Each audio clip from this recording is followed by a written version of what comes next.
বিসমিল্লাহির রহমানির রহিম। আমি ডক্টর শফিউল্লাহ প্রধান ডিপিআরসি থেকে বলছি। আমার পাশে আমাদের রোগী আছেন, বাহরাইন প্রবাসী, বাংলাদেশের চাঁদপুর জেলার রোগী।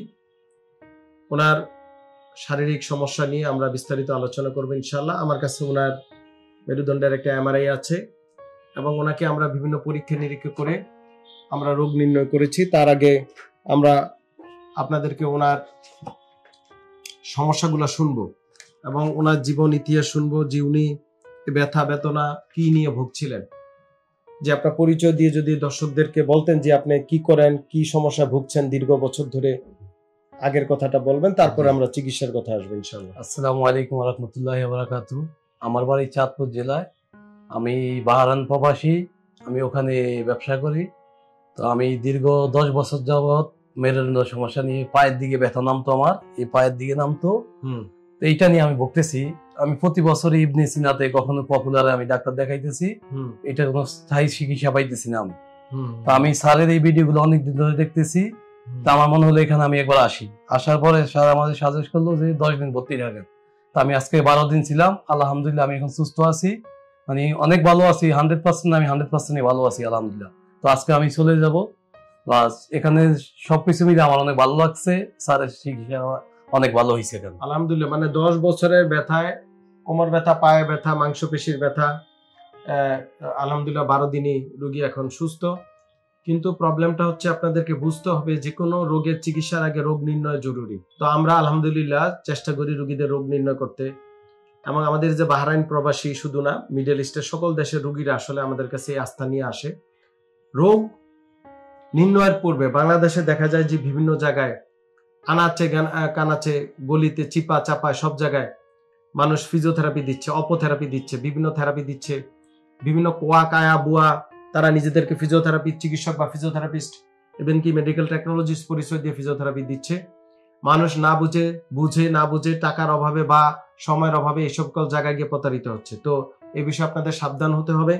চিকিৎসা করবে ফিজিওথেরাপির চিকিৎসা ফিজিওথেরাপির চিকিৎসক, নিউরোলজির চিকিৎসা নিউরোলজিস্ট, অর্থোপেডিক্সের চিকিৎসা অর্থোপেডিক্সের ডাক্তার। বাট অনেকগুলো চিকিৎসা পদ্ধতি আছে যেটা এক এক পেশার বিভিন্ন স্পেশালিস্টরা করে থাকেন। এই জন্যই যে কোনো রোগ নির্ণয়ের ছাড়া আপনাকে যে কোনো থেরাপি, ওষুধপত্র বা ইনজেকশন বা অপারেশন কোনোভাবেই কাম্য নয়। তো এই ফিজিওথেরাপি চিকিৎসায় অপচিকিৎসা হয়ে যায় অনেকের ক্ষেত্রে। আপনারা বিভিন্ন জায়গায় মেসেজ করান, বিভিন্ন জায়গায় হিট থেরাপি দেন, বিভিন্ন জায়গায় ইলেকট্রোথেরাপি দেন, দিয়ে রুগী আরো খারাপ হয়ে যায়। তো আমাদের এই যে রুগী, উনি আমাদের কাছে যখন আসছে, চাঁদপুর জেলার রুগী, বাহরাইন থাকেন, উনি দীর্ঘদিন বসে, উনি নিজেই বসে, দীর্ঘ বছর ধরে উনি প্রায় 10 বছরের উপরে কোমরের সমস্যায় ভুগছেন, ব্যথা পায়ের দিকে নেমে যেত, আমি হাঁটতে কষ্ট হইতো, নামাজ পড়তে কষ্ট হইতো। জি স্যার, আমি চেয়ারে বসে নামাজ পড়তাম। এখানে আসার পরেও চেয়ারে বসে নামাজ পড়ছি। আমাদের এখানে আসার পরে উনি আমার সাথে কিন্তু দেখতাম চেয়ারে বসে নামাজ পড়ে। তো বাট গতকালকে মনে হয় আপনি উঠবস করে উনি নামাজ পড়তে পারে আলহামদুলিল্লাহ, এখন উঠবস করে সম্ভব। তো ওনার জন্য দোয়া করবেন। আর রোগ নির্ণয় না করে আপনারা যে কোনো জায়গায় ফিজিওথেরাপি বা অপোথেরাপি, বিভিন্ন থেরাপি চিকিৎসা নেবেন না। আপনারা ক্ষতিগ্রস্ত হবেন আর্থিকভাবে, সামাজিকভাবে, টাকা পয়সা সব দিক দিয়ে। একটা চিকিৎসা দিতে গেলে অবশ্যই এই বিষয়ে বিশেষজ্ঞ চিকিৎসক হইতে হবে এবং সে বিষয়ে তার উচ্চতর ডিগ্রি পড়ালেখা থাকতে হবে। এই যে বাহরাইন তো অনেক উন্নত রাষ্ট্র, ঠিক না? আমাদের চেয়ে তো অনেক উন্নত। সেখানে দেখবেন চিকিৎসা ব্যবস্থা কত সুন্দর, নাকি? ওখানে অনেক সুন্দর, কিন্তু ওখানে আমি ফিজিওথেরাপি নিছি 5 দিন। তো ওখানে এটা নিয়ে কোনো ইয়ে নাই ওখানে। হ্যাঁ, বাহরাইনে ফিজিওথেরাপি চিকিৎসাটা ওইভাবে আপডেট করেন, এটা সত্য কথা। জি স্যার। বাংলাদেশে আমরা ডিপিআরসি যেভাবে সারা ওয়ার্ল্ড থেকে রোগী আসে, জি স্যার, এইটা পৃথিবীর অনেক দেশেই সম্ভব না, ইভেন কি আমেরিকা তো সম্ভব না। জি স্যার। আমাদের আপনি তো দেখছেন আমেরিকা বিভিন্ন জায়গা থেকে প্রবাসীরা আসে না? জি স্যার, আমি ওমান প্রবাসী একজন দেখছি এখানে চিকিৎসা নিছে, ওই ভিডিওটা আমি দেখছি। আপনি দেখছেন। এবং আমাদের ইংল্যান্ডে যারা থাকে, আমেরিকা, অস্ট্রেলিয়া, তারা এই আধুনিক ফিজিওথেরাপি পুনর্বাসন চিকিৎসার জন্য ডিপিআরসি তে আসে। এর মূল কারণ হচ্ছে অনেক কম খরচে আমরা উন্নত চিকিৎসা দেই। এই ফিজিওথেরাপি চিকিৎসাটার আসলে মাদার ইনস্টিটিউট হচ্ছে জাতীয় অর্থোপেডিক, যেটা পঙ্গু হাসপাতাল বলে, সরকারি প্রতিষ্ঠান। এখান থেকে যারা বের হয় চিকিৎসক, এটা আপনারা বাকিটা বুঝে নেবেন এরা কারা। তো আমি সেখান থেকে আলহামদুলিল্লাহ আমি 7-8 বছর পড়ালেখা করার সুযোগ হয়েছে। আমি বাংলাদেশ মেডিকেল কলেজে দীর্ঘ 5-6 বছর ধরে শিক্ষকতা করেছি আলহামদুলিল্লাহ। আমি ঢাকা বিশ্ববিদ্যালয় অধিভুক্ত মানে হেলথ ইনস্টিটিউটে আমি একজন অ্যাসোসিয়েট প্রফেসর।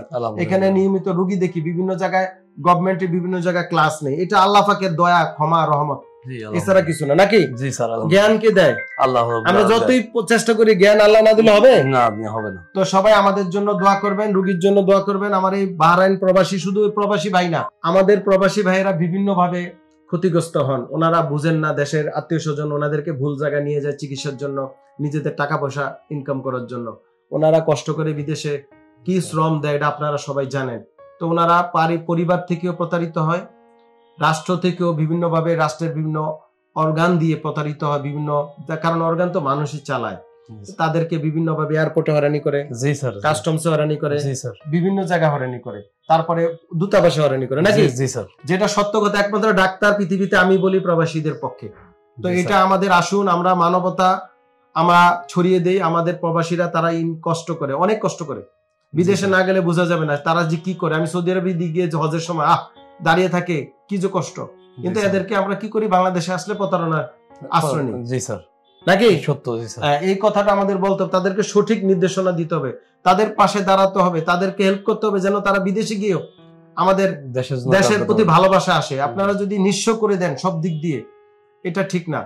তা আমরা চেষ্টা করছি, এবং আপনারা দোয়া করবেন যেন আমরা রোগীদের, প্রবাসীদের বেশি বেশি সেবা দিতে পারি। দোয়া ছাড়া হবে না, দোয়া করলে আল্লাহ পাক কবুল করবে, নাকি? জি স্যার, আমরা আল্লাহর কাছে চাইতে হবে। আল্লাহ বলছে আমি হেদায়েত না দিলে তুমি কিছু করতে পারবে না, কিন্তু হেদায়েত তো চাইতে হবে। জি স্যার, আমরা তো হেদায়েত চাই না। জি স্যার, এই বোধ জ্ঞান যদি আমাদের আসে, ইনশাআল্লাহ আমরা একটা সুন্দর বাংলাদেশ পাবো। বাংলাদেশে প্রতিটা মানুষই ভালো, শুধু আমাদের অন্তর মধ্যে ইভিলও আছে, আবার ফেরেশতাদের, এখানে আমাদের অন্তরের মধ্যে ফেরেশতাদের বসবাসও আছে। তো ওনারা ফেরেশতারা তখন আল্লাহর হুকুমে আমাদেরকে হেল্প করবে, নাকি? জি স্যার, ইভিল তখন কি, ইবলিস দৌড়াবে। জি স্যার, জি, চাইতে হবে সবাই। মানুষ আমরা সব কাজই করতে পারি, ভালো কাজ খারাপ কাজ। তো আমরা চেষ্টা করি ভালো কাজের চর্চা করতে, ভালো কাজ নিয়ে কথা বলে। আমি দেখি ইউটিউব, ফেসবুকে আপনারা যত বাজে জিনিস ছড়ান, বাজে কথা, আরেকজনের বিরুদ্ধে কুচ্চা, গীবত, এগুলা নিয়ে ব্যস্ত থাকেন। আল্লাহর রাস্তে এগুলা বন্ধ করেন, আমাদের ভালো কথাগুলো বলেন, যে আমাদের বিদেশিরা এসে ভালো চিকিৎসা পাচ্ছে, দেশের টাকা দেশে থাকতেছে, আমাদের দেশ উন্নতি হচ্ছে। ভালো কথা প্রচার করেন, আল্লাহ পাকও খুশি হবে। আপনার একটা ভালো কথা প্রচার করলে আল্লাহ অবশ্যই খুশি। এটা আমার কথা না, কোরআনের কথা। জি স্যার, নাকি? জি স্যার। আর খারাপ কথা প্রচার করলে আল্লাহ পাক নারাজ হয়, বেজার হয়। তা আল্লাহ, আপনার রবকে বেজার করে আপনি কি করতে পারবেন? কিছু করতে পারবেন না, পাবেন ইহকাল, না পাবেন পরকাল। জি স্যার, আমি বলবো এটাই সবার শেষ চিকিৎসা, ডিপিআরসি হসপিটাল। এটাতে আপনারা চিকিৎসা নেবেন, ইনশাআল্লাহ ব্যথা নিয়ে এখানে আসবেন। এটাই স্থায়ী চিকিৎসা, ইনশাআল্লাহ। ইনশাআল্লাহ রোগীর কথাকে আল্লাহ পাক ফলশ্রুত করুক। সবাই ভালো থাকবেন। ডিপিআরসি লিমিটেড, আস্থা, বিশ্বাস ও নির্ভরতায় অবিচল।